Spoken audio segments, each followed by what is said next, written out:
박근혜 대통령이 오늘 오후에 드레스덴 공대 연설에서 새로운 통일 구상, 드레스덴 독트린을 발표할 것으로 보입니다. 세계의 관심이 집중되고 있습니다. 저희가 두 분을 초대했습니다.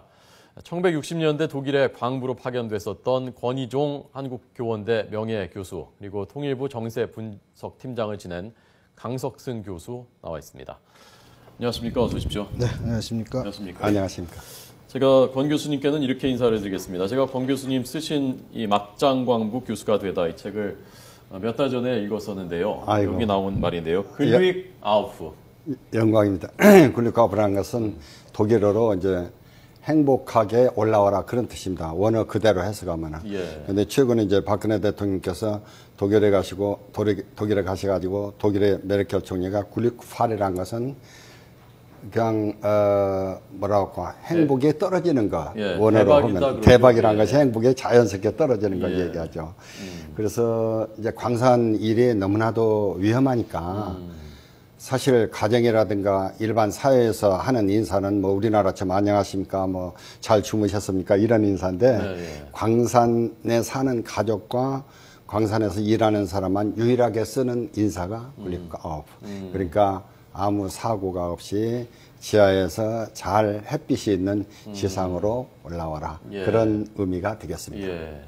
그러니까 매일매일 살아서 돌아와라 그 인사를 매일매일 나누셨다는 거 비슷한 의미를 가지고 있죠. 왜냐하면은 워낙 뭐라고 할까요? 지하의 환경이 너무나도 열악합니다. 그러니까 뭐 매일, 매 시간, 매 초, 매 분 삶과 죽음의 갈림길, 그러니까 생사가 좌우되는 곳에서 일을 하기 때문에 언제 어떠한 사고가 나서 생명을 잃을지 모르니까 인사 자체가 그렇습니다. 그러니까 잘 건강하게 다시 올라왔으면 좋겠다. 그런 내용이 되겠습니다. 네, 저도 사실은 이 책 읽기 전까지는 그냥 피상적으로 파독광부, 선진국으로 가서 거기서 일하시고 외화도 벌고 우리나라 산업화하는데 굉장히 공헌을 많이 하신 분들 이렇게만 생각을 했지, 야 그게 정말 목숨을 걸고 그렇게 힘든 일이었구나라고 생각 못 했었는데 몇 년생인지 모르시겠는데 어쨌든 50년 전 역사니까요. 예, 얼마나 힘들었었던 건 좀 설명을 좀 해주시죠. 그러니까 이제 막장 하면은 인류 사회에서 가장 천한 직업, 남자로서 가장 천한 직업이 옛날이나 지금이나 광부랍니다. 남자로서 더 이상 갈 곳이 없는 곳, 직업으로서. 이제 이런데 그래서 이제 한국에서도 그렇지만 이제 독일도 일단 1000m, 보통 1000m를 내려가야 합니다. 승하기로 타고. 그래서 내려가서 거기가 또 막장이 아니잖아요. 거기서 또 전철을 타고 또 옆으로 또 3, 4km를 갑니다. 그러니까 우리가 여기서 이게 뭐 남대문, 동대문에서 만일 들어간다면 일하는 곳은 한 3km, 4km 다시 먼 데 가서 하기 때문에 너무 어려운 데다가 첫째 더워요. 우리가 지하로 내려가면 흔히 시원할 거로 생각하죠. 근데 섭씨 36도 전후입니다.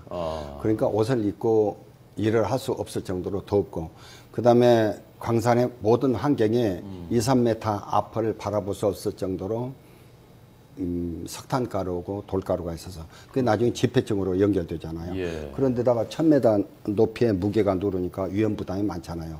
낙반되면 죽으니까요. 그리고 가스 폭발 이런 여러 가지 악조건이 죄송합니다. 악조건이 뒤따르기 때문에 그래서 이제 어렵다는 거죠. 자, 지금 그 독일에 박근혜 대통령이 가 있고요. 그리고 우연인지 모르겠습니다만은 14년 전에도 김대중 대통령이 독일 베를린에서 베를린 선언하고 곧바로 정상회담, 남북 정상회담으로 이어졌고요. 박근혜 대통령의 이번 독일 방문, 독일을 고른 것, 그리고 드레스덴에서 연설하는 것, 어떤 의미가 있는 건지 좀 간략하게 먼저 설명을 해주시죠. 네, 이 드레스덴 하게 되면은 일단 지금은 통도, 그러니까 독일의 실리콘밸리로 알려져 있죠. 동서독 분단 당시에는 일단 그쪽이 공업도시로 상당히 유명을 했습니다. 그래서 동독과 서독을 접경을 하고 있기 때문에 저도 뭐 예전에 출장을 그쪽으로 한번 가봤습니다만은 일단 드레스덴은 일단 그 박근혜 대통령께서 그곳에서 어드레스를 하는 장소로 택한 것은 일단 뭐 처음이죠. 한국 대통령으로는 일단 처음이라고 볼 수가 있겠고, 뭐 여러 가지 설이 있지만 그 가장 중요한 의미는 이 베를린 장벽이 89년도에 무너지지 않았습니까? 그 당시 거기서 헬무트 콜 당시 서독 총리가 동독 주민들 앞에서 연설을 한 거죠. 그러니까 말하자면 상당히 상징적인 의미가 있다. 예. 왜냐하면 동서독이 분단 당시에 네. 우리나라를 비롯해서 세계 몇 안 되는 분단국들이 이 동서독의 통일은 이제 분단국의 전형으로 보지 않았습니까? 그래서 통일도 통일 모델로 삼았기 때문에 그런 동서독이 예상외로 일찍 통일이 됐으니까 네. 이런 데서 우리가 박 대통령께서 거기서 연설을 하게 되면은 또 비슷한 상황이 또 벌어지지 않겠습니까? 예. 그러니까 상징적인 의미가 상당히 커서 아마 제가 생각하기는 모르겠습니다. 박 대통령께서는 어떤 의도 택한지 모르지만 제가 보기에는 아마 그런 상징적인 의미를 고양을 할 수가 있고 예. 또 조금 전에도 말씀하셨지만 김대중 대통령께서도 거기서 베를린 선언을 하지 않았습니까? 네, 네. 그러니까 드레스덴은 아니지만 베를린이니까 독일이니까 상징성이 있는 거죠. 그래서 뭐 전문가들은 그런 얘기들을 하더라고요. 이번에 드레스덴에서 제2의 뭐 베를린 선언이 나오지 않겠는가 네. 이렇게 뭐 저 얘기하는 분들도 있는데 아무튼 예. 상징적인 도시이기 때문에 그쪽으로서 하는 것이 아닌가 저는 개인적으로 그렇게 보고 그리고 있습니다. 이제 2차 대전 이후에 예. 가장 많이 그 파괴된 도시인데 아, 그렇군요. 네, 2차 대전 이후에 아주 잘 건설이 돼가지고 역사, 정치, 경제, 문화 뭐 이게 세계적인 대표 도시거든요. 예. 그런데다가 거기 또 공과대학이 세계적으로 알려진 공과대이고 그래서 아마 그곳에서 옛날에 전 총리가 거기서 목표는 통일이다 했으니까 네. 우리 박근혜 대통령께서도 아마 거기에서 그런 비슷한 어떤 구상을 하고 계시지 않은가 이런 생각을 해요. 네, 교수님은 거기서 광부 생활 끝내신 다음에 거기서 고학을 하시면서 박사학위까지 받으시고 네, 그래서 그렇습니다. 다시 돌아오시고 그렇습니다. 약간 10년 넘게 계셨죠? 아니, 독일에. 그게 16년이 아니셨어요. 16년 계셨고요. 이번에 박근혜 대통령이 독일 간다는 소식 들으셨을 때 어떤 생각 드셨습니까? 제일 먼저 생각나는 것이 이제 박정희 대통령께서 1964년 12월 10일에 독일에 오셔가지고 저희 광산촌에 오셨거든요. 예, 예. 그러니까 그 아버지 대통령이 독일에 오셨을 때 현장에 제가 있었으니까요. 그렇군요. 예.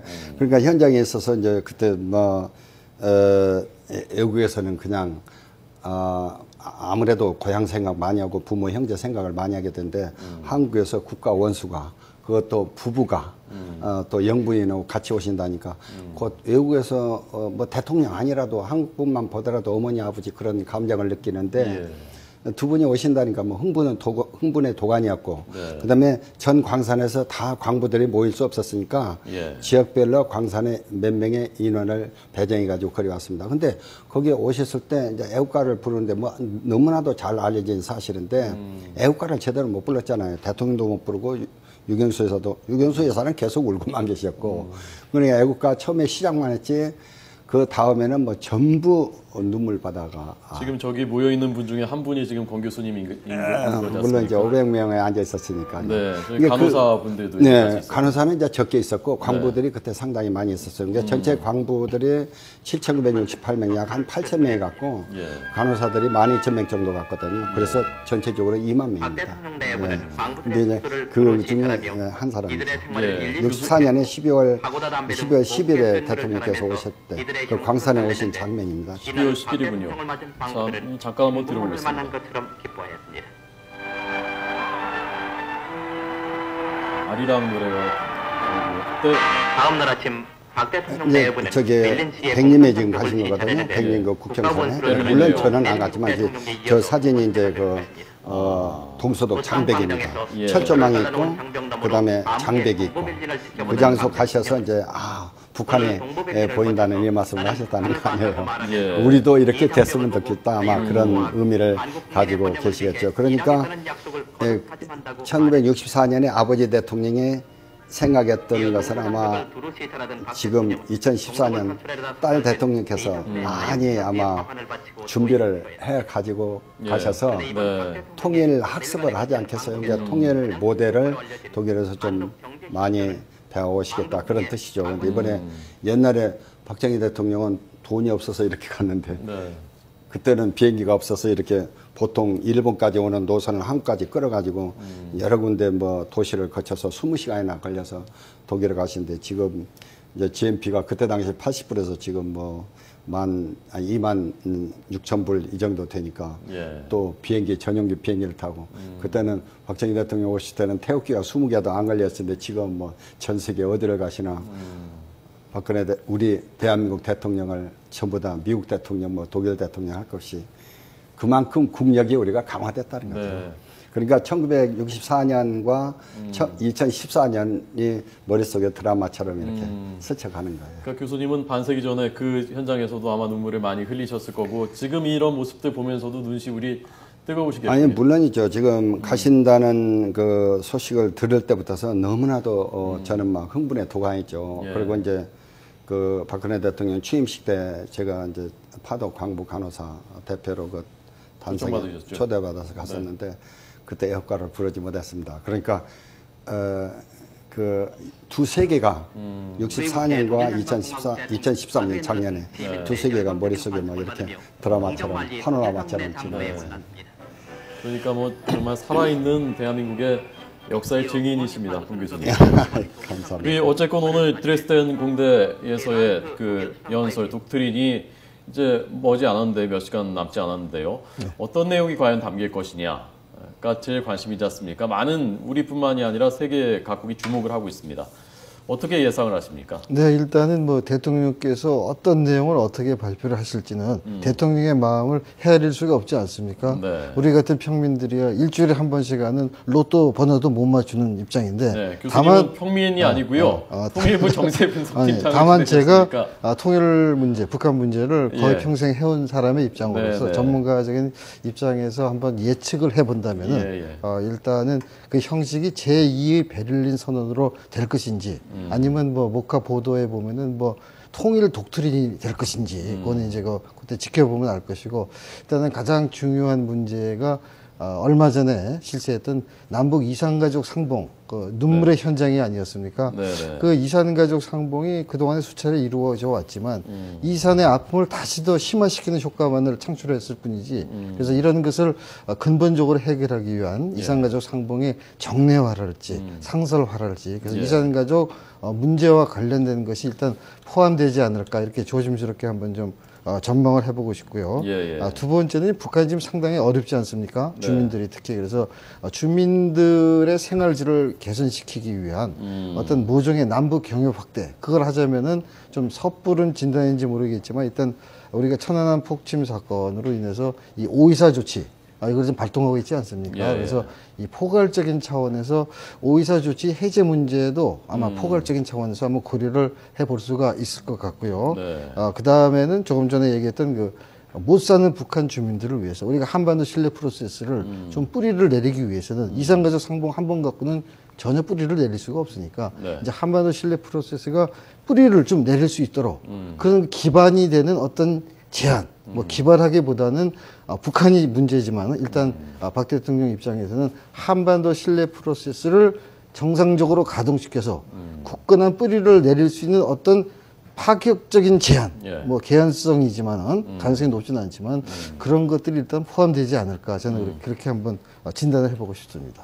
이번에 그 동독 주민들의 용기가 독일 통일에 큰 바탕이 됐다라고 한 발언을 저는 주목해서 들었거든요. 네네. 동독 주민들의 용기를 거론한 것은 지금으로 이게 치환하자면 이제 북한 주민들인데요. 그건 어떤 의미라고 들으셨습니까? 그러니까 동독 주민들의 용기라는 것은 근데 동독과 우리가 좀 상황이 다르지 않겠습니까? 예. 동독 주민들은 분단 상황에서도 TV를 좀 보고 서독 같은 동족인 서독이 얼마나 자기네들보다 잘 사는가 해서 네. 서독에 대한 실정을 잘 알고 있었지만 애석하게도 지금 우리 북한 주민들 네. 그리고 대한민국 헌법상 우리 뭐 같은 국민이죠. 예. 근데 이 북쪽에 있는 국민들은 대한민국의 발전상을 거의 알지 못하는 경우가 굉장히 많습니다. 지금은 그래도 많이 안다는 거 아닙니까? 그렇지는 TV 않습니다. 제가 보기에는 예.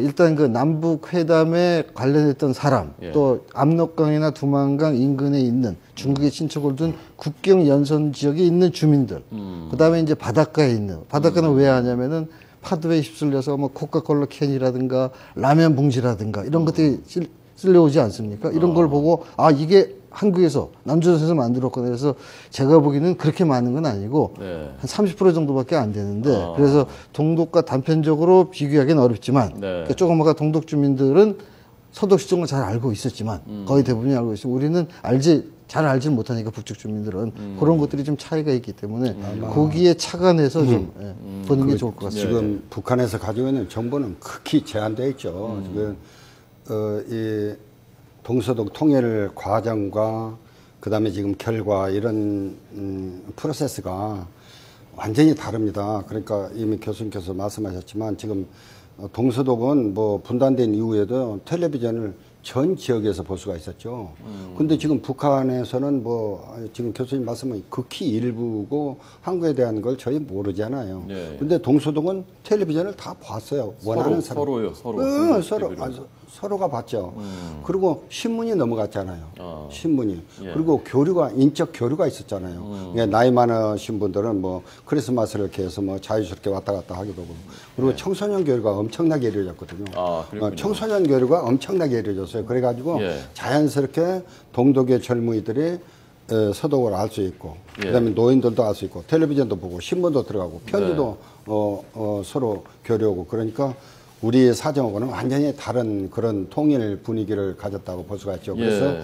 아마 이번에 박근혜 대통령께서 그런 여러 가지 그 과정을 아마 거기에서 롤 모델로 독일을 롤 모델, 전 세계에서 유일하게 그 이런 비슷한 환경의 분단 국가에서 통일 과정이기 때문에 아마 그런 걸 많이 학습하고 돌아오셔가지고 실현하시지 않으실까요? 교수님께서 독일 그 당시 서독에 계실 때는 그때 그 서독 주민들은요 통일에 대해서 그리고 동독을 바라보는 시각이라든가 그런 것이 어땠습니까? 꼭 통일을 해야 된다 그런 마음들을 갖고 있었나요? 저는 거기서 16년이나 있었거든요. 예. 그런데 잠재적으로 거의 깔려 있어요. 시간 문제지 언젠가는 통일이 될 것이다. 근데 우리는 지금 그 환경이 아니잖아요. 지금. 그렇죠. 그리고 통일돼도 뭐 통일 자본이라든가 통일 기금 많이 얘기하잖아요. 그런데 지금도 통일세를 내잖아요. 지금 통일된 이후에 예. 통일세를 따로 내서 동독 국민들하고 같이 이렇게 평등하게 살도록 지금 준비를 하고 있잖아요. 그래서 그런 것이 아마 예. 우리도 이제 철저하게 준비를 해야 하지 않겠는가 이런 생각이 듭니다. 네.